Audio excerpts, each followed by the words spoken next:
because I think your disposition, like your mindset and your just like being is very in line with a lot of coaches, like a lot of good coaches that I know.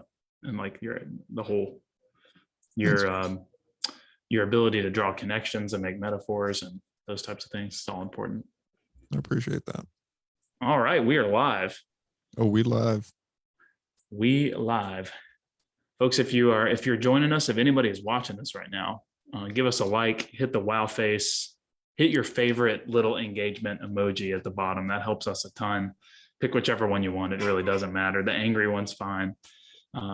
Probably don't do that. Scott's a nice guy, but share this if you want to share this to a motorsports relevant group that you're in, or if you got a lot of followers and you want them to see this conversation, share this over and get it in front of people. But Scott, how are you doing tonight?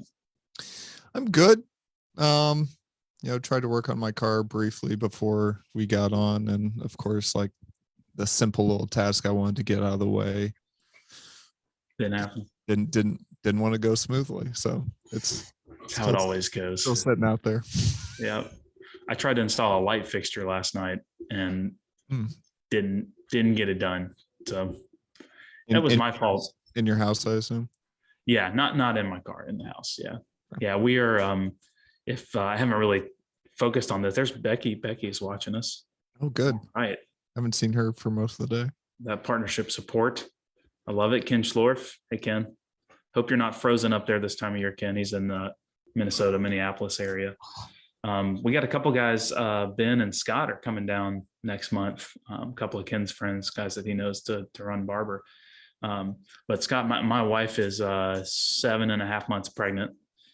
So we are doing all the nursery stuff, getting that ready to go, geared up. So there's a reason I don't work on race cars. I've been around them my whole life. I've had motorcycles and bikes and stuff my whole life. There's a reason I've worked on this stuff my whole life. I've never gotten really that good at it. It's not a skill set that I've really cultivated. So sometimes the at-home projects can be a little more than you would expect for me, just kind of going into it. But yeah, the whole, I understand the arrive and drive mentality. I really do. It's the prep and mechanical time you spend on a race car versus driving it 100 to 1. I would guess it's somewhere around there. And working on cars is fine. It's not like my jam. Yeah, I'm understanding the whole arrive and drive a little bit more every year. It's starting to make more and more sense. Yeah. Well, folks, we got Mr. Scott Robertson himself on our Facebook Live show this week. Scott's the host of the Track Walking Podcast, which he's had me and Ryan Finch from Apex Pro on the show. We really appreciate that, and love all the conversation that you guys do on there. It's pretty next level. But figured we'd let you give yourself a quick, who is Scott Robertson? The quick story to everybody. Well, my name is Scott Robertson. These are my zebras. This is my podcasting studio. I don't have the professional studio. This is a great. You don't have the fake wood background? No, I don't. It's just more. I'll send you a link. It's just more blankets on walls. I co-host the podcast Track Walking with my good dear friend Seth Lemke. We talk about racing and life, and the whole notion is how you do anything is how you do everything. So how we are as human beings is how we drive, and we think one affects the other and vice versa. I also am the driver of a GLTC Miata.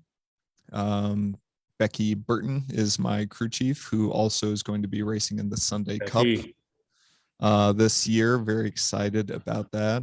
We are taking her Mazda 2 on the One Lap of America for our 4th time. And our dear friend Brian DeFries joined our team this year, so we get to hang out more and go race together. So we're very excited about all of that. We do raise money for the American Brain Tumor Association in honor of my father every year as well.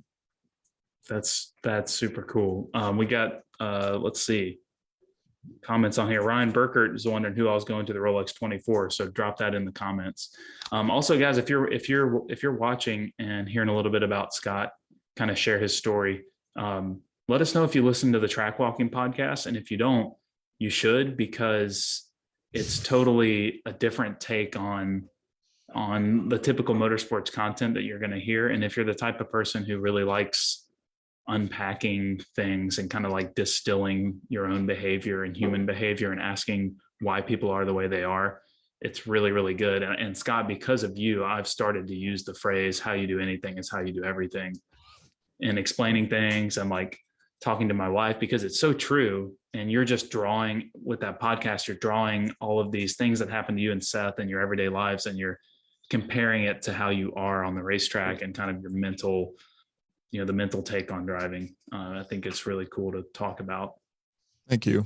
Yeah, and it's very sobering as well. One of the impetus of the podcast was a terrible race that I had the first season of GLTC.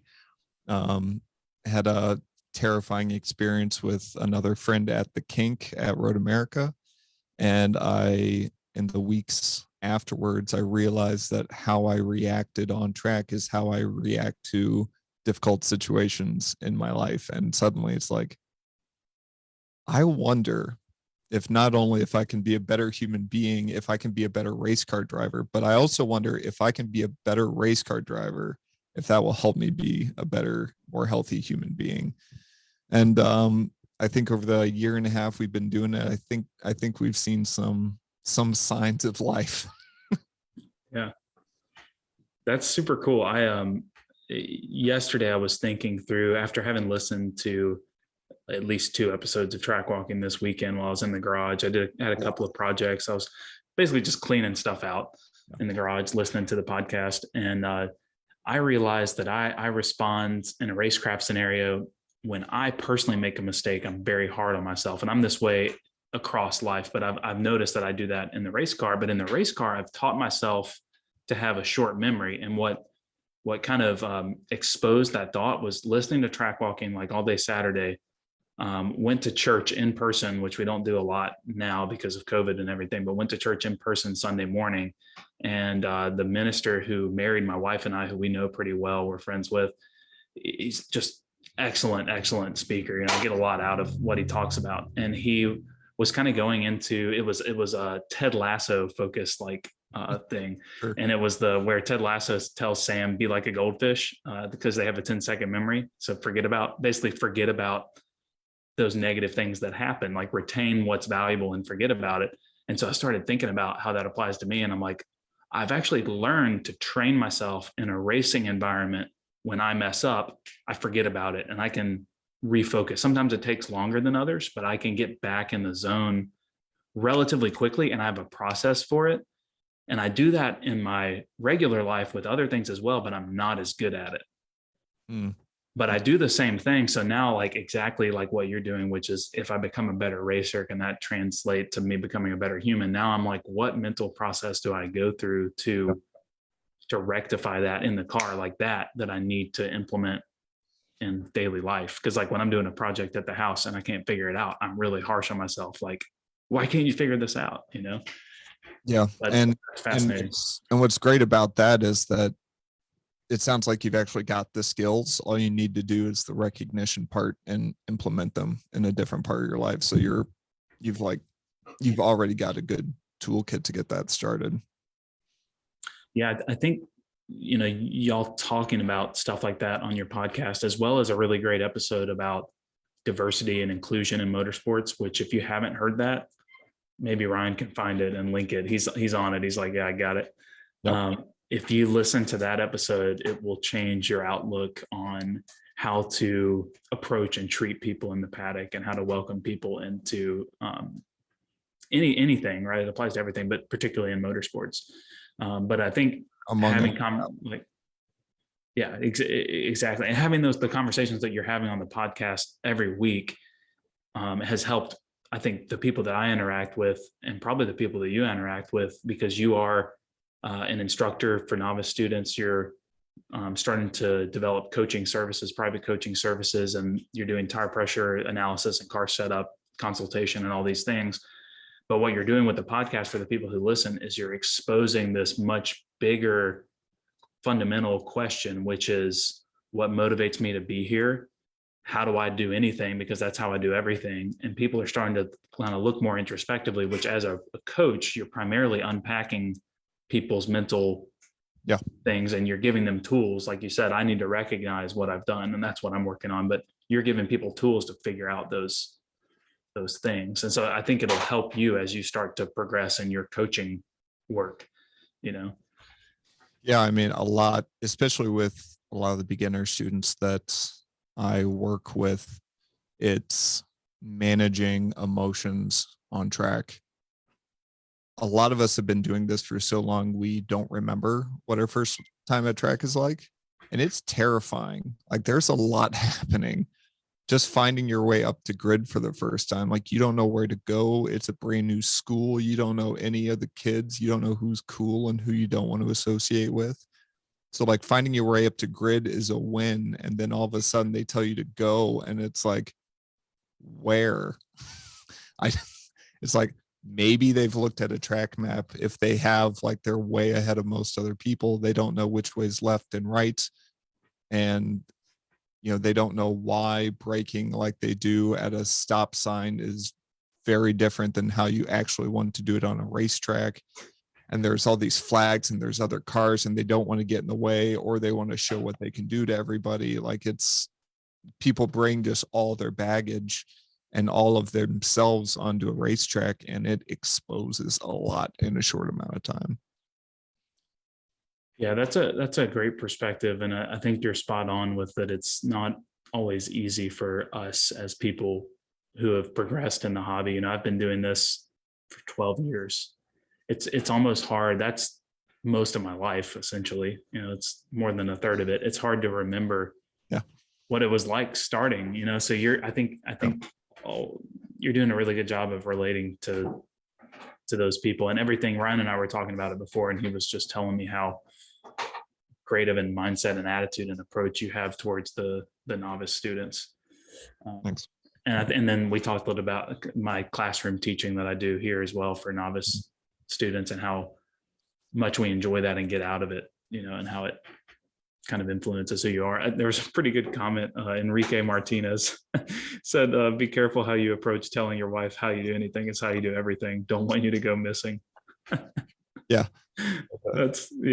That can backfire. Enrique had a child not that long ago. And so I've been, asking him for advice. So I think I see where that's going. Nice. But absolutely. Yep. Good stuff in here. Trying to coach your wife or significant other is tread lightly and have many open conversations before it happens. Yeah. Well, I mean, case in point, you and Becky work together at the track. How has your dynamic grown to where that's productive, and is that something that's like, obviously you enjoy it, but how have you structured that so that it's a productive relationship? It's still a work in progress. We have to talk about it every weekend. The nuts and bolts and like routine of it all is very straightforward. We kind of know what we do when we get to the track before a practice qualifying session, before a race.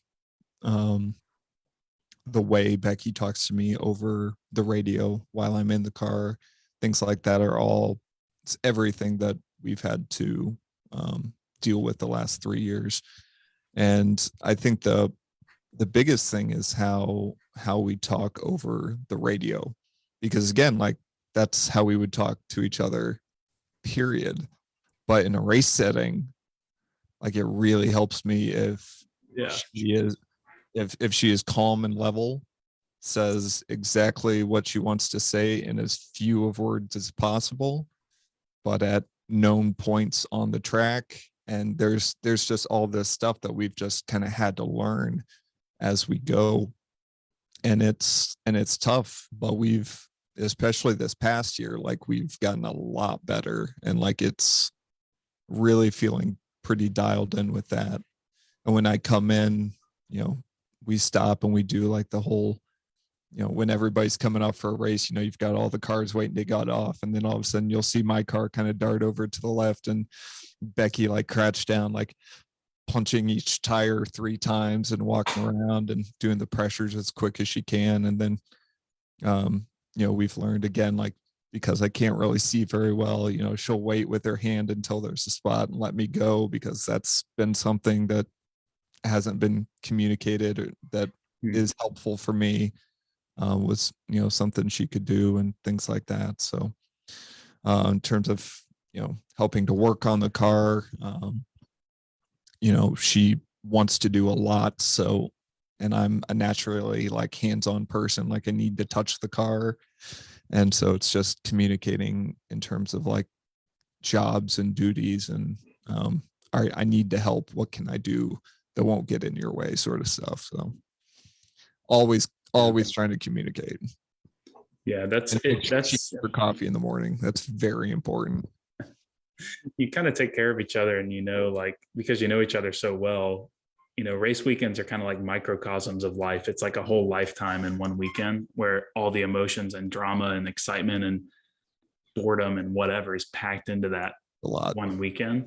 So like having that relationship with somebody that well, if structured in the right way, can be really productive, but structuring it in the right way is really hard. So if you're able to structure that type of relationship, I think going forward, as you do more of your setup consultations and coaching, you've got that experience. That's not easy to do. So you'll be able to kind of structure the, how you do and how you approach these things with other people. So I know you're offering you mentioned sticking tires. So taking tire temperatures and pressures, and kind of analyzing the car's performance from that data, having a very data-driven approach. We met because you were using Apex Pro, and we started talking, like, message through Instagram, and early on met at PRI, and then finally really got to hang out with you guys a little bit at NOLA. And that was the first time I got to see you and Becky kind of in action, and like the dynamic duo and how you approach things.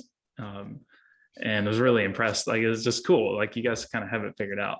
Yeah. The next challenge is going to be, she's going to be competing this year, and her needs as a driver are very different than mine.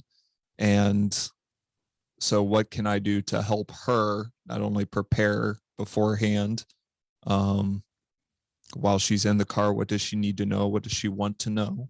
And then afterwards, it's a huge role reversal for both of us.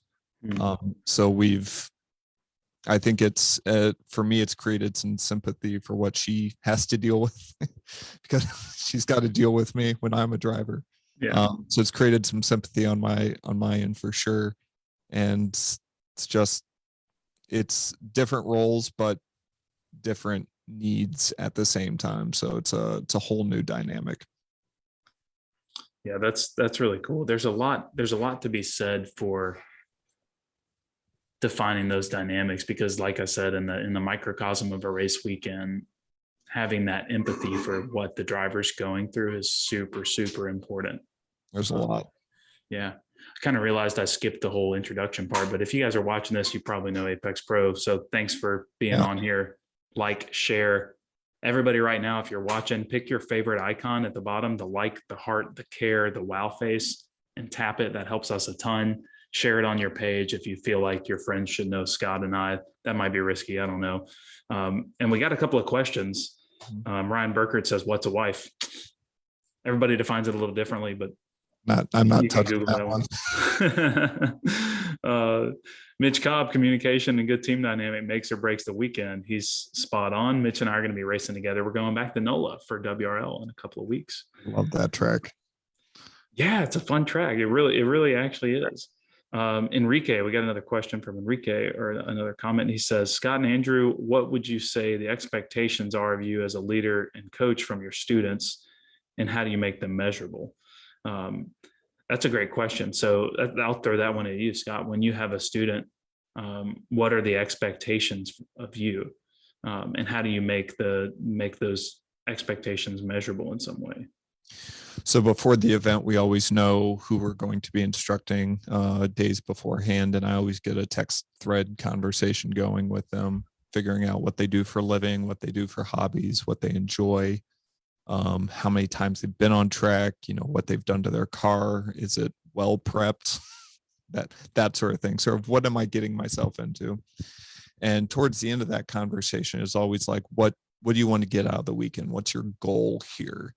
Because if your goal is to take seconds off of a lap time, fine, that's okay. But there's usually something behind that. Like, everybody wants to be faster, but how do you want to get there? Do you want to work on awareness? Do you want to work on braking? Do you want to work on rotation? There's just the slew of car control and awareness things that you can do to get there are massive. And most of the time, I used to sell cars for a brief amount of time, and rarely did people want what they said that they want. So oftentimes there's a lot of taking what somebody says is their goal or their hopes for the weekend, and there's always another layer under that, and getting to that layer is the real work of the weekend. And that comes with conversations before and after sessions, debriefs on if they went 2 or 4 off, things like that. It starts to come to the surface what they think they need to work on versus what they need to work on first to be able to get to there, and explaining that and just kind of being open about it. I love that. Actually, Ryan and I were talking about this not that long ago, but it's a lap time as a result of a lot of inputs and a lot of properly executed techniques, Yes. and good mindfulness and awareness. It's not a focus. It's not a valid goal, because there's so many inputs that affect it, especially once you get really close to the performance envelope. We saw at Gingerman this year racing together, which we've raced together in 3 races now, right? 3 weekends. Yeah, I think that's right. I think so. We saw the track kind of degrade and pace fall off throughout the weekend. So if your goal is to go out this session and set a faster lap time than last session, the environment's against you. It's not going to happen. But if your goal is to work on your brake release in turn 3 and to smooth it out and to flow more speed because of it, that's a measurable goal. We can look at that in the data. So Enrique, I would say I have very similar expectations, particularly when I'm private coaching with a client, because I don't do a lot of HPD instructing one-on-one with students anymore. Now I'm going out to work with a relatively advanced intermediate level driver or a racer who's trying to get more out of themselves. And the expectation is, I'm here to help you with your technique. I'm here to, and to learn you. And that means that I understand you as a person. So a lot of it is accepting that the driver is the biggest variable in the equation, and that we're going to look inwardly at the driver first, and that the car setup and massaging the car and making changes to the car is a function of making it so that the driver can get more out of it. So there's some kind of knowledge and those kind of expectations that we like to set. And then as far as like expectations that I have for myself, there's a whole nother conversation there. I'm not that sure if that's what he was asking or not, but as an instructor or coach, the expectation I think I have of myself is that I'm there for that person. I'm not there for me. It's not a self-serving role. It's a service role for someone else. And everything kind of falls in line with that. And sometimes the results or what comes out of it isn't measurable by what we measure. Before the show, Andrew and I were talking about the human element of driving, and how having a lower resting heartbeat while driving, I think, would be a great measurable goal if we measured that. Because a lot of times when people come to drive, especially for the first time on racetrack, they go out and their heart's running a marathon. It's working overtime. Awareness is, they're in tunnel vision. All their muscles are really tense. So I think a great outcome of a lot of that, which is what actually I spend quite a good deal of time with beginner students, is calming down and becoming more aware. And measurable things, my shoulders aren't as sore as they were in the car. I can realize that I'm breathing right before a big braking zone. My heartbeat is lower. Things like that are measurable if we were to actually measure them. So the car is not the only thing that we need to And lap times isn't the only thing we need to pay attention to as coaches. Yeah, I couldn't agree with that more. You got a really good question here from Chris Francione. Chris, I just went with the most elaborate pronunciation. I don't know if that's correct. He said, Scott, you mentioned being a pastor and youth leader in the past. I was curious what you've taken from this experience in your life and how you apply it when being a driver coach. Great question. There's always another level. There's always another layer. And ultimately, and all of us tend to be our own worst critics. So I would say, to go back to the layer part, is that we may say what we think we need, or we may say what we want, but most likely that's not really what we want. We want to deal with the symptoms. We don't want to deal with the disease underneath it, to like put it like really harshly in driving terms. Yeah. Like our brake release may not actually be the issue. It may be the fact that we're still reliving the trauma from a brake failure that we had a season beforehand. And that's actually what we need to be dealing with. But you don't know that until you start getting to know these people. And that's such an important part. I mean, I know, Andrew, you've talked about how long you've known a lot of your coaching clients, and knowing them and what they've been through is vital to being able to coach them well. Yeah, it's super critical. And I think that experience for you, just, knowing those worlds very peripherally, you learn how to unpack those layers. And that is what you do as a coach, is you try to unpack the trauma that's been experienced, or the challenges, or the things that have shaped you into the driver that you are. You unpack those, and you only get to do that by really getting to know someone and asking hard questions, and by listening really, really well. So something that can be hard to understand is if you hire a coach to get to know you and go through that process, a lot of what they do might not seem like work. It's just like, it's not going to be, here's a recipe. We're going to carry 2 more miles per hour in turn 3. Right. We're going to carry 6 more miles per hour in turn 8. And this is how we're going to do those things. This is what we're going to go do. We can talk about technique all day long, but if there's a reason that you hesitate coming off the gas before you go to brake because of a past experience, or if there's a reason that you're uncomfortable in a certain corner, we've got to unpack that on a deeper level. And those are much harder questions to ask and follow through. And the second part of it, very briefly for me, is that we are great at lying to ourselves, because we don't like pain. We don't like bad experiences, and being on track is very stressful. It brings up a lot of issues. So,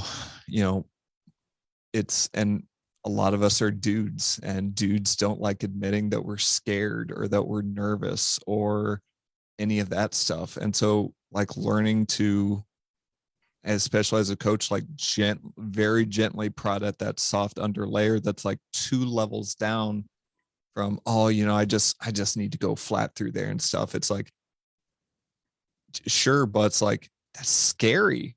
You want to talk about that? Yeah, like what that means. Yeah, I mean, because that means you could get hurt, and you just had a new baby, and you've got, we're human beings driving the car, is what I'm trying to say. We can't just program ourselves and go. We've got a lot of healing and unpacking to do at the same time. Yeah. Your conversation with Paul Gerard on track walking was kind of in that essence of, if we're engineering the human, it's not like writing code on a computer. It's like coding 1,000 computers in different languages.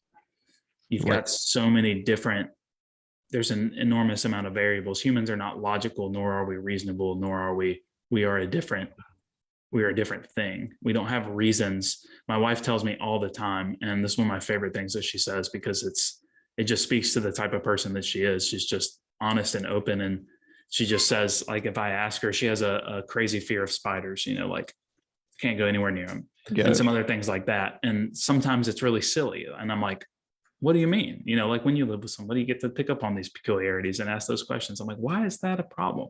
And she just says, don't ask for a reason where there is none. And that's like her blanket. She's like, it doesn't matter. It bugs me. I can't tell you why. I don't know why. And there's a reason that there's like way down under there. Yeah. But just the fact that she's admitting, I don't really have a good reason for this. There's something that lets me like know what's going on a little bit more. And it's like, that's, I've learned a lot from that. But let's look at a couple of questions here. I actually like Scott Hollingsworth's comment a lot, because he says, my data says I'm a big wussy in the break zones and need to go way deeper. And I want to respond to that with, a lot of times that's true, but the coaching implementation, what's hard about actually doing it is that if you focus on going deeper, your brain does the wrong thing. Yes.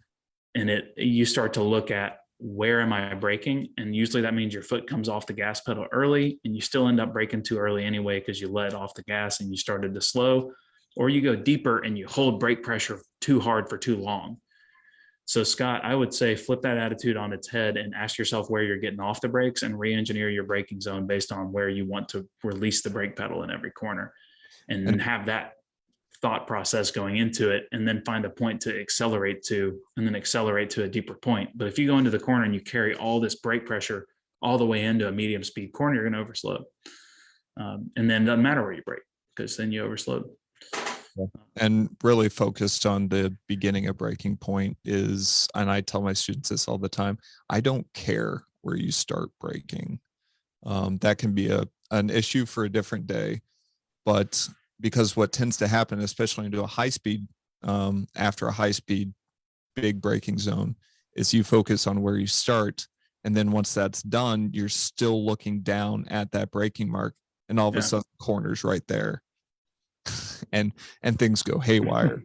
So beginning of braking points, it can be helpful, but then there's when you start releasing the brake pedal, and how quickly do you do it, and then timing of that versus the steering wheel.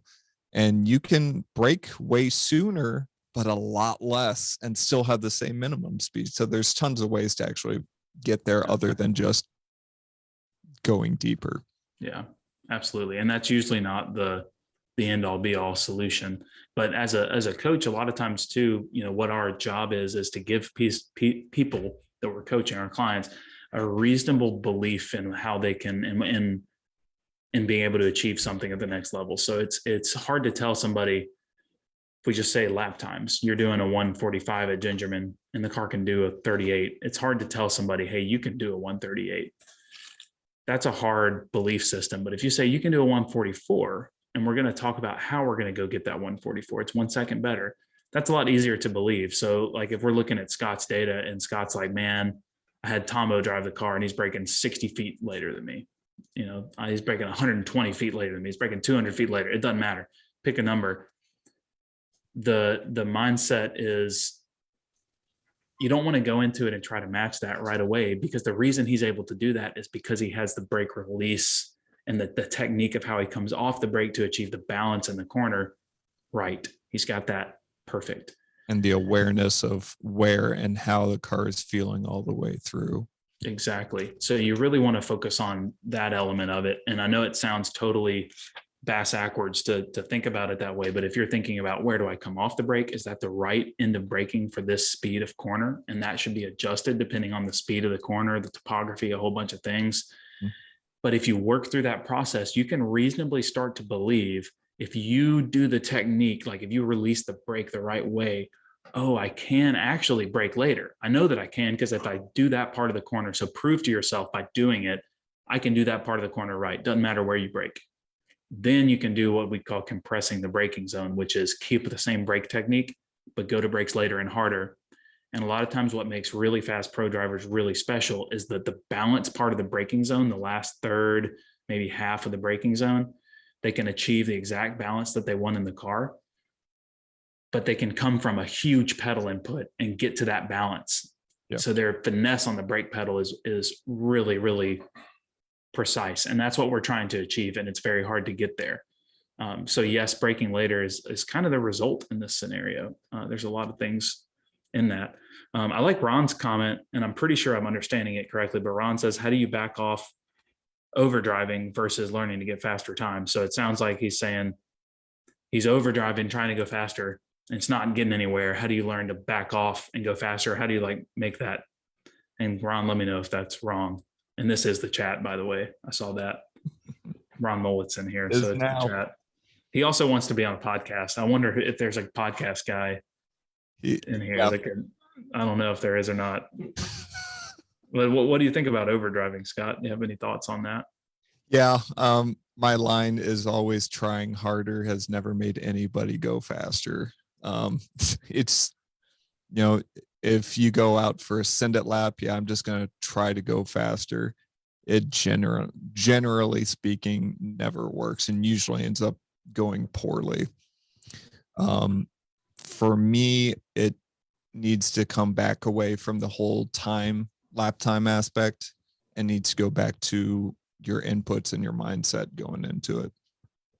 The fastest times and the best I've seen people drive are when they're not focused on how fast they're trying to go. They're trying to focus on what the car's doing, what the tires are telling them, and their inputs that they need to do to get the most out of their car in any given situation. That's kind of the magic recipe. It's just changing what you're trying to do. And you get there anyway, but you have to focus on listening and balancing your own car to be able to get there. You can't skip that step. Yeah, absolutely. I like that.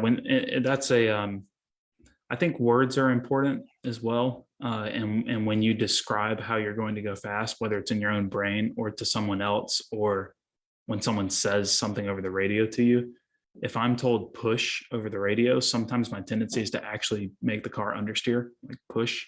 And that tends to make me overdrive a little bit. So I have to ask whoever I'm talking to on the radio to give me the right words, Yeah. Interesting. Yeah. That's when I hear push, I hear brake later. yeah, exactly. And instantly have to do the translation. It's like, all right, that's not what they're actually talking about. There's a lot more things I need to do.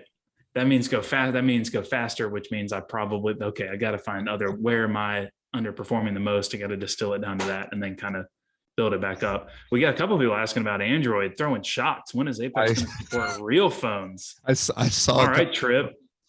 I see it. I see you, Eric Dewey. I know Dewey. Yeah. Screw you guys. No, I'm just kidding. We're actually working on that, right? Ryan, like that, he's cracking up. We're working on so we'll get real technical for a second here, but we're working on using a code base called Flutter, which is a Google platform that allows you to take one code base and basically send it to iOS and Android. Because for those of you that don't know, they're like fundamentally different programming languages. It's like Japanese and English, right? It's not based on the same Latin, Germanic language. It's totally different. So there's a lot of complexity and sophistication there, but there's a lot of strategic elements that go into Flutter can give us for a lot of other things. We have some other apps that we help maintain out of our building that we're converting to Flutter. So we're actually moving things over to a platform where we can realistically support Android. Don't hold your breath. Don't have a date on that, but it is something to look out for. Man, we're getting a lot of questions. Matt DeRoos acknowledged that Ross Bentley has talked about thinking where you want to be done braking, not where you want to start. Yep. And Ross is smart and he's right. Yep. And I'm sure Scott and I have both read his books and listened to his podcast and heard him talk about that and seen that in our own experience. And it's very true. Wisdom. Great wisdom. Scott Hollingsworth again, a great comment. Am I the only one who watches 20 plus hours of in-car video? That's freaking awesome. That's a lot. Before heading to a new track, what do you do to prepare yourself for new tracks besides sim racing? So other techniques other than sim racing. What you got, Scott? So this is something we have to do pretty intentionally on the One Lap of America. We are not one of the teams that has the time off or money to be able to actually travel to all the tracks we're going to be doing.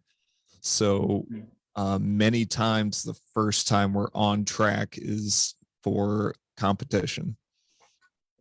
So I've got a pretty strict regiment that I do is I watch for about 5 days. I watch about 20 to 30 minutes worth of video every day.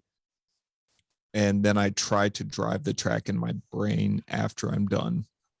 I try to learn how to visualize it, shift points, Now, getting it to the car specifically that I'm driving is becoming difficult. But that's still like, all right, so what will I likely be feeling here as I crest this hill into a downhill left? Where do I want to get on the brakes? You know, because I'm going to be turning, I can't jump on the brakes quite as bit. So I actually drive the car in my head so that by the time we're there and we're sleep deprived anyway, it's just, I just close my eyes and go. Also, as I'm watching track video, I make copious amounts of notes on a track map so that even if I can't watch video, I've got this track map and my visualization that I've been doing at the same time. And all of a sudden, I don't need the video if I've got this track map and I've been visualizing this entire time. And then the last thing we do right before we go is we walk the track. We walk the track. Are you saying you go track walking? Track walking. But people don't do this very often at all, especially at grid life events. And it blows my mind every time. Yeah. Is now there are some tracks that don't really frown on that. So you got to be careful and, you know, follow the rules. But if you can, like, wake up early, even if the tractor's out blowing stuff off, like usually if you're nice and like you wave to them, like bring them a muffin or something like that. Like they're usually pretty cool. But actually getting your feet on the pavement, like if you drag your foot, you can feel what old versus new pavement feels like with your foot. And all of a sudden you can translate that a little bit into what your tires are going to be sensing. You can see that, oh my gosh, this, you know, the inside half of this turn actually has a little bit of camber in it. So if I really be sure that I'm down there, it's going to help. But you can't see that when your brain is telling you that you might die because you're going really fast. So you've got to get on the track. Yeah, I couldn't agree with that more. And it's not a common enough thing that's accommodated at HPDE and track day events, the track walk. But it's enormously helpful. And there's a reason. So when I was in doing World Challenge in 2015 through 2017 timeframe, I was running my own race team, and a lot of our weekends we shared with IndyCar and other sports car series and stuff. But there's always a track walk on the schedule, and every team in the whole paddock. And they've done this, you know, half of these teams have been in World Challenge, you know, Real Time Accurate had been there when I got there for 20 years, and they all still walk the track. And you see them out there on their golf cart and they get off and they look at stuff. Some people are taking pictures, you know, you'd be out there and like Sebastian Bourdais walks by, you know, and like he's out walking the track. Yep. So it's like something that was cement like that is what you do. And then something else that you do is you watch other, like what I noticed in the pro racing world is teams would go watch other groups on track pretty regularly, like from corners, and just observe and see what's going on and just get a sense for like, because you can pick up on stuff, especially if you really know the track really, really well. You can pick up on like, oh, everybody's a little later to throttle today. Maybe we have a lower grip surface, and then an engineer can go make an adjustment or talk to the driver about a change with the car. And that's like at a really high level, kind of teeing off your track walk comment. But you mentioned track maps. So I'm going to NOLA next month. So I've got print it out. Take more than one. Take at least 3. Because by the time you fill up, you'll be crossing things out, writing new stuff. Eventually, just start over. Yep. Because we are goldfish in bad ways, in that if you don't write it down, you're going to fall asleep and you're going to forget. You think you're going to remember these breaking points and that you want to hit the apex on this second color. You're not going to remember it by the time you're there again. Write it down. Yeah, and using video as the guide for that is a great reference. Just be careful with what you watch on YouTube. I mean, everyone should know that, but look at who published it. Try to go off of, like, if you have somebody, if you know me, if you know Scott, if you know Tom O'Gorman, if you know Ryan Finch, if you know somebody that you trust as a driver, ask them before you go to a track. Have you been? Just send us a Facebook message. Have you been? Can you send me a good video? I'm not going to charge you my coaching rate to send you a recommended video. You know, I either have a video of me or a video of someone that I trust, or one that I use to prepare, that I've already filtered what a good video and a bad video is, you know, or something that you want to use. The other thing I do is I, like NOLA, I've got Apex Pro data from a similar car, a different car. So I go back through my data and I look at all sorts of stuff. Sure.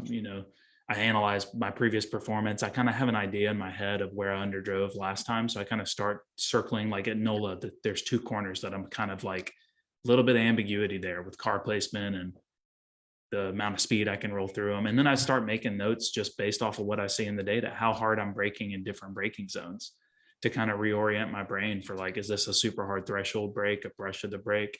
So I'm taking the data and writing that into the track map. I'm glad you mentioned track maps, Scott, because we actually have a webinar next Thursday. That's February 3rd, and it's with Eric Meyer. And Eric and I hosted a group of folks at Barber last weekend. We did a group coaching session. I saw some folks on Facebook Live that were there with us, and we prepared for that by having everyone follow a structure for filling out a track map.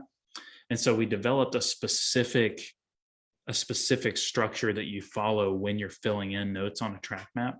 And it's so simple and obvious and excellent.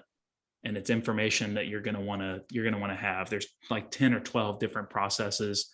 You got to go back and edit it multiple times. Like, it's just a really comprehensive look at it. And it's a structure for how Eric kind of distilled how most people make track map notes and what makes them valuable.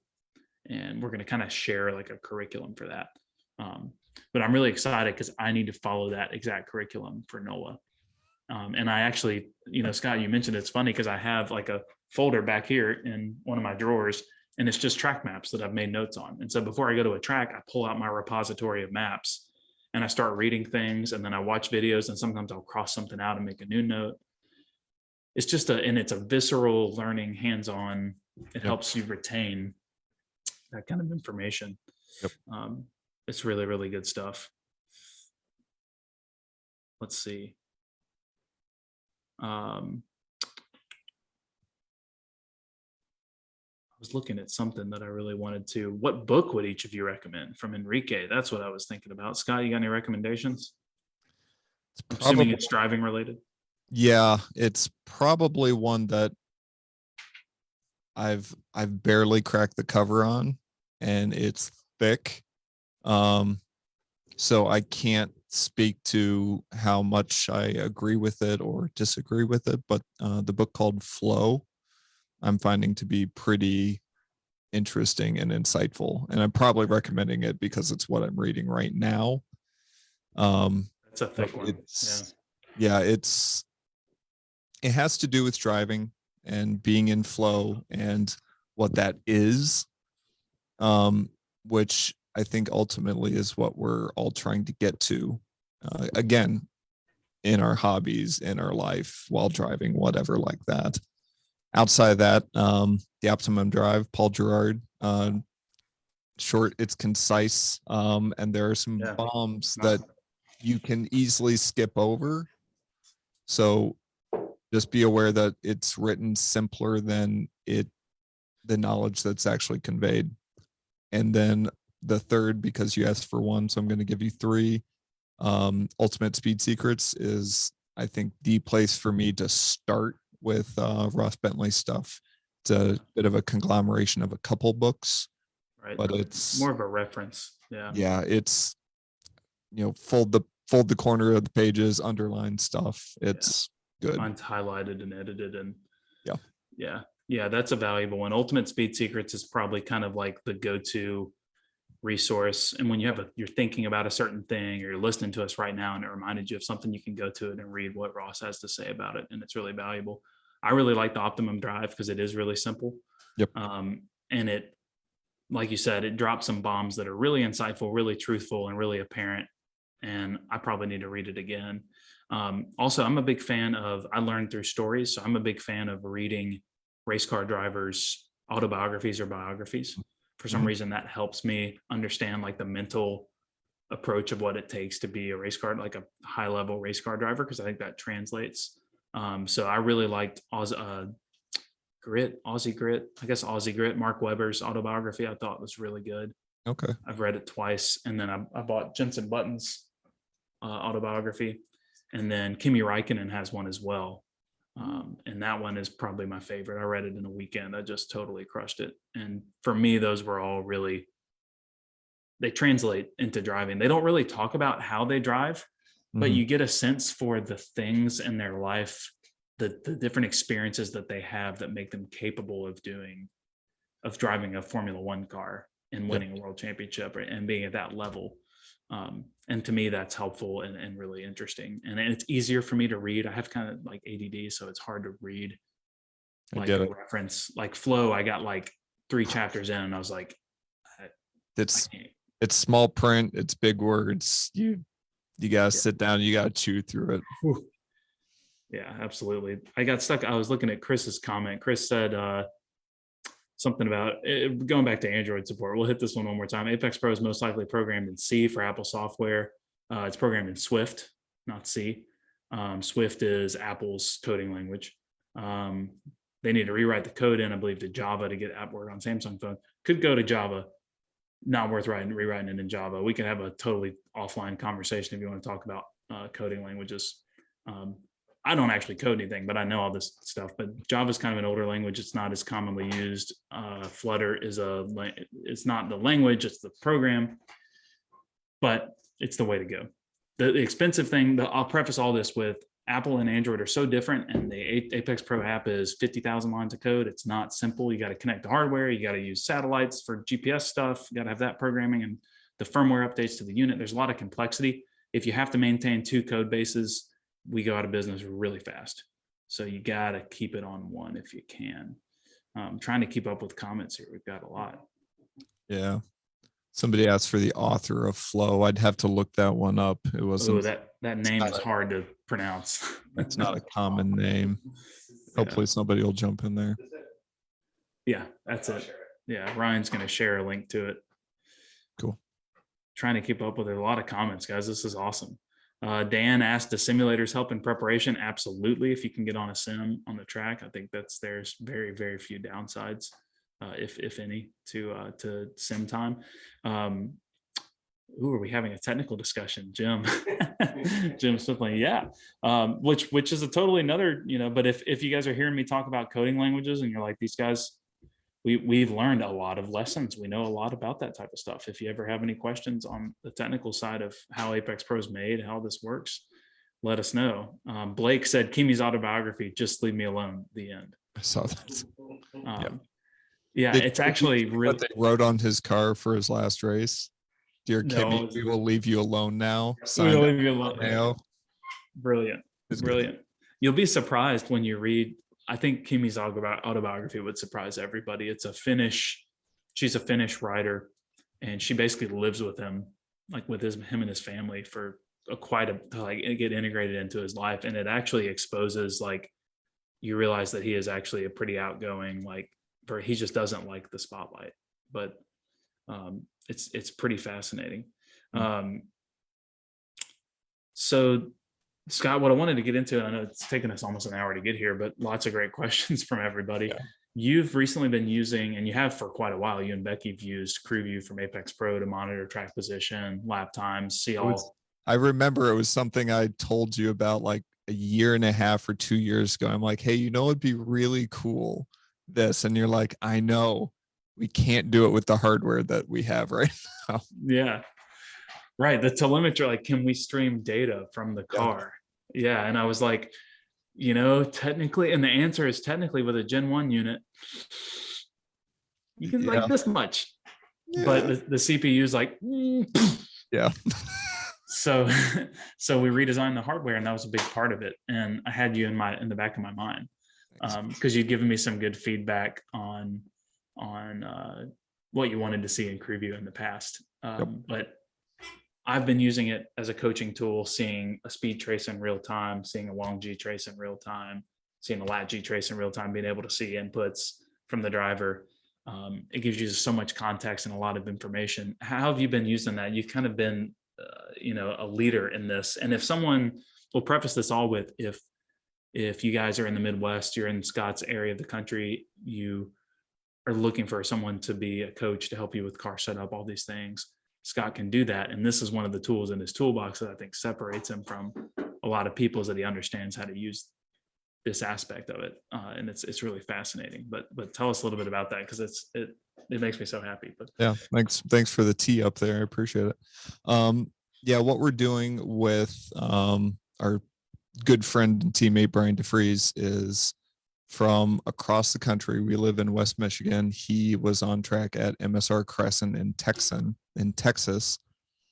I was on the phone with him while he was driving, and I was streaming Apex Pro live telemetry from his unit to our iPad and an iPhone.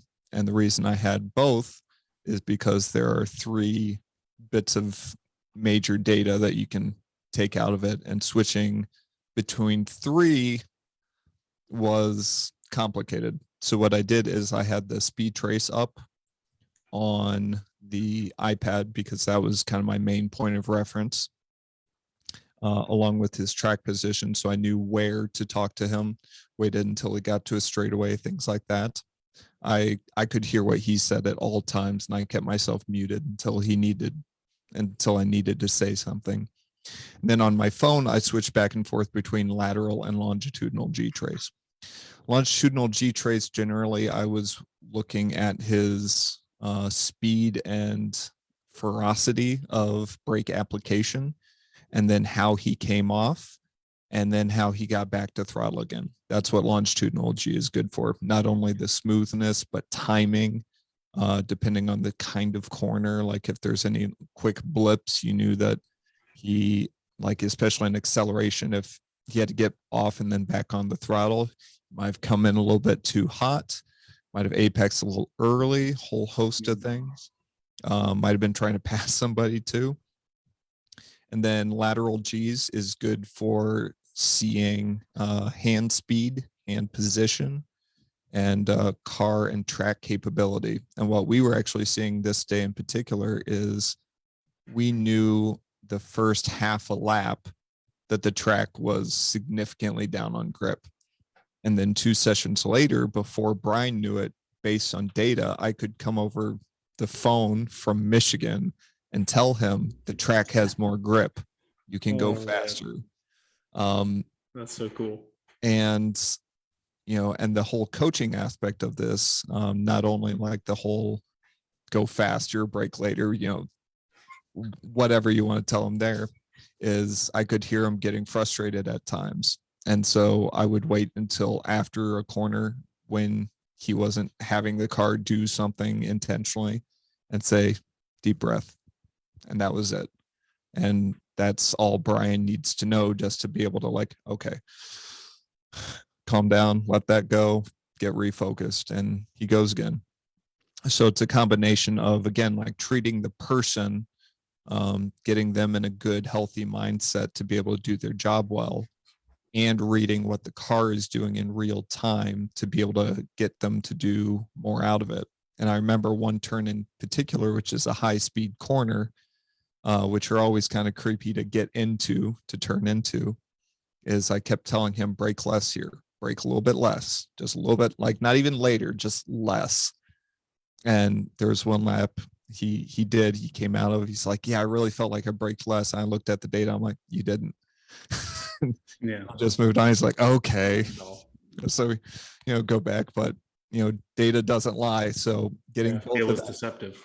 yeah. So getting both of that feedback is interesting because he wasn't, but he thought that he was. And that's whenever there's a discrepancy, that's something to talk about. Yeah. And you're helping him recalibrate when he says, I feel like I did, and he didn't. And you say, nope, let's try it again next lap. Let's go get it next lap. Softer brakes, less brake. When he does it, you can say, good job, you nailed it. That was it. And now you're associating, now he has a new feel element to go, oh, that's what that feels like. That's good. That feel is good. Yeah. And there's nothing more powerful in coaching than that. Particularly those little, like the little thing of breathe on the straightaway. When you're standing there, so if you're trackside and your buddy's out, and you're on a radio, you're prepping for a race day or something, and you have radio communications with them, you can see pretty easily in a speed trace, if you're at Road America and you're going into turn 5, you can see when someone creeps off the throttle slowly before they go to the brake because they're hesitant. If your message is wide open throttle or deep breath or what I like to do is I noticed it's happening in the first session. We talk about it afterwards. We look at it more closely in the data. I say, coming out of turn 3, I'm going to remind you, stay wide open throttle, apply brakes at the 4, wherever we agree is a good braking zone, accelerate to the 4. I like to define it as accelerate to. That's another Ross Bentley, Peter Krause thing. Accelerate to define the point where you're accelerating to instead of where you're braking, creates less hesitancy in your brain. But then that message on the radio means so much more. Stay wide open throttle. That's all you have to say, or wide open throttle. And that might remind somebody to have that, to create that proper technique. But while we're on the topic of the data, I glanced over a comment earlier that Scott Brown had asked. Scott's got a gnarly purple GT3 RS. Ryan and I met Scott at Brainerd, and he's coming to Barber next month. So come on down, Scott. He said, how can I see the optimal end of braking point in the Apex Pro data? So the big thing to know is that there's not going to be like an arrow that's like into braking here. It's kind of something that you have to know a few things to be able to determine on your own, and then measure whether or not that's where you're actually coming off the brake. And the things you kind of need to know going into where a good end of braking point is what's the archetype of the corner? Is it fast? Is it slow? How much load do you have to introduce to the front of the car to get it to turn for that particular corner? So for a slow speed corner, that's a lot of load. You got to keep a lot of weight. You got to keep a lot of load over those front tires and ease off of that brake pedal and have a long, slow trail brake rotation into the corner. That would dictate a later end of braking, because you need to keep the load over the front axle for longer. In a fast corner, like Scott said, where you're approaching it at a high speed, your story of telling Brian to brake less, that's in the essence of balancing the car for the fast corner. So we can all acknowledge that, like when you're on the interstate and you're going 80 miles an hour and you turn the wheel a little bit, the car responds like that, right? It's got inertia, it's got momentum. When you're going 20 miles per hour and you make that same movement, the car does not respond as eagerly, right? So at high speed, in that essence, you don't need to introduce as much load to the front of the car to convince it to turn. The car naturally has a little bit of downforce, a little bit of just like pressure pushing the car to the ground. It has more grip essentially. Mm-hmm. And the front end has more grip, right? The balance, because like when you go to power and the weight goes over the rear axle, the front end sticks up in the air when you're in first gear, second gear, third gear, fourth gear. Now you're in fifth gear, you're accelerating at like positive 0.2 lateral, longitudinal G. You're barely accelerating.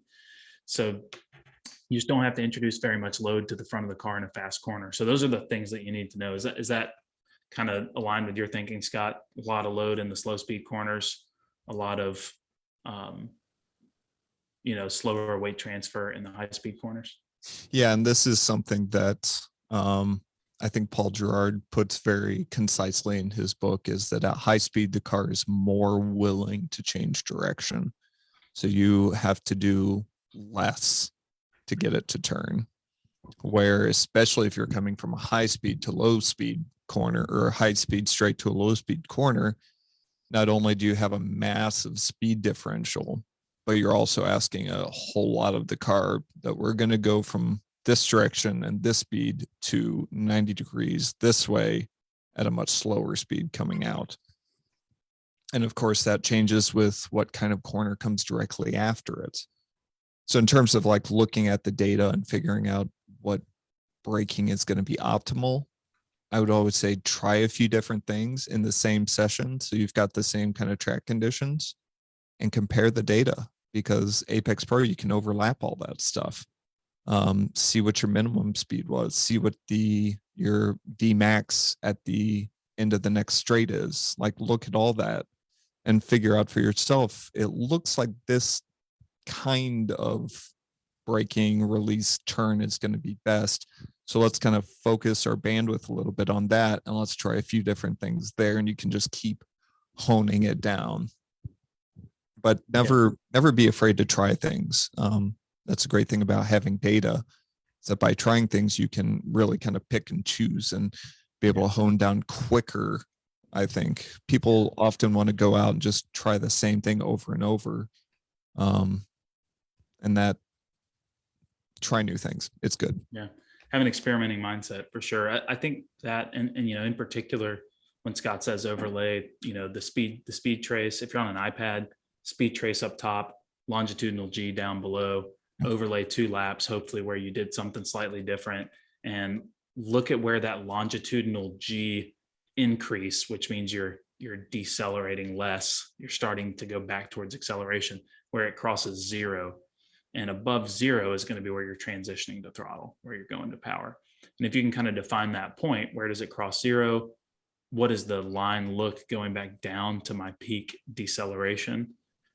Then you can, you got to get an understanding of what that kind of line means first before you can really diagnose that. And then you want to see, like, is a later brake release, so later end of braking, correlated with a lower minimum corner speed?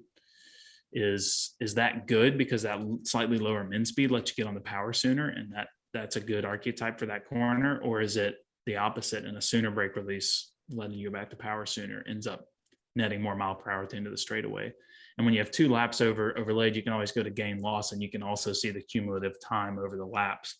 So you can see if does 1 lap improve over the other through that section time wise. And that's a really important metric to kind of go back to again and again, so that you understand it. So, because the stopwatch is really the important element. You can focus on technique all day long, and it's good to correlate this technique means this on the stopwatch. But I think the experimenting mindset is probably the most important thing. But Scott, we've been on here for a while. What do you think about telling folks about your plan for 2022?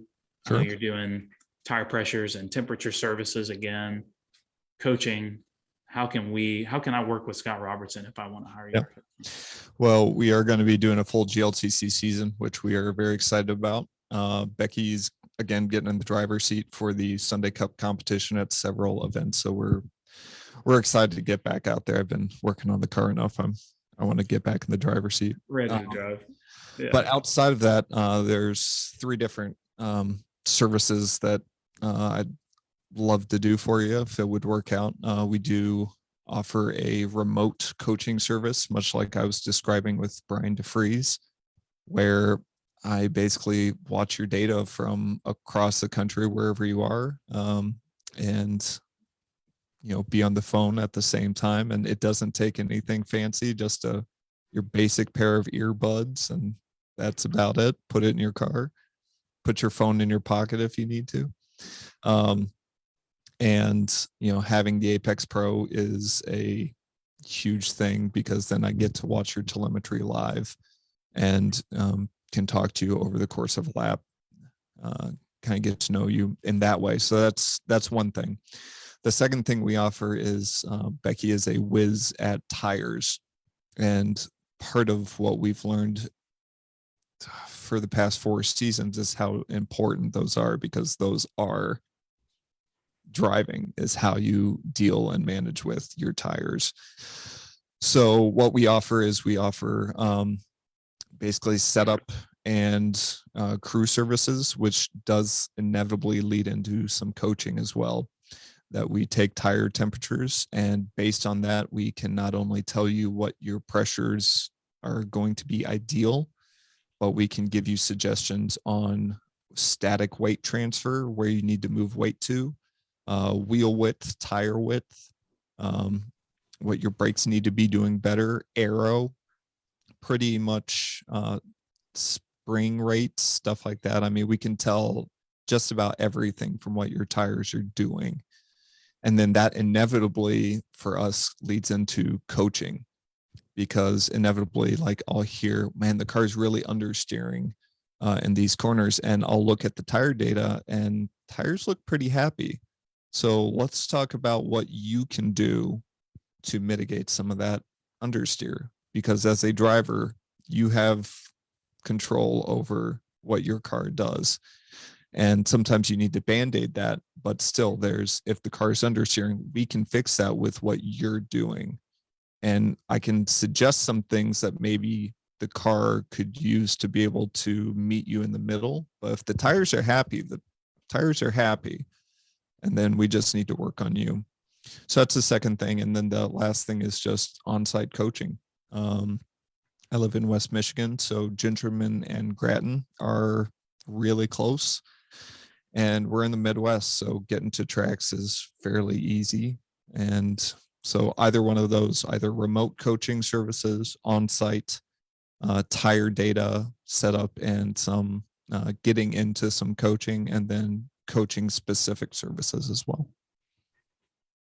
Awesome. Great stuff. The tire temperature pressure analysis is an under emphasized aspect of driving, in my opinion, and what for what you charge and the value that it offers. If you're listening to this and that's something that you got to do it. I mean, it's the tire temperatures tell the story of what's going on. You know, if you're just taking pressures and you have an idea of pressure build and where you need to start, and that's all you've done, you're missing a big part of the puzzle. And you can learn so much more from, particularly if you have Scott and Becky do it multiple times through a weekend for multiple events, because then they start to unveil the bigger picture, you know, what's really going on. And then if you start to trust them and build a relationship, then you can get the feedback of, is this primarily like a car setup thing? Like, you're killing the front tires and we don't know why. And you've tried different stuff with your driving and you're still killing the front tires. Let's make a change. Or is it, hey, you need to stay on that brake pedal a little bit longer? Yeah. We helped a Club TR, a top tier Club TR competitor at Midwest Festival last year, identify a alignment issue that he had pretty quickly when we saw the inside front left tire was 235 degrees on a 200 treadwear tire, which, if you're not well versed, is extraordinary, is melting hot. So not only did we save him from burning down a set of tires more than he did that session, but he then got it on the alignment pad, took a look, and all of a sudden he's like, oh, yeah, we need to fix this. So there's some easy correlation, and we haven't found another other people who are kind of doing what we are in terms of just offering that service to the grassroots racers and competitors out there. And I think it's helpful, because if tires last longer, they generally go faster as well. So there is a meeting of the two. What was the alignment issue in that situation? A lot of toe out. Yeah, that's what I thought.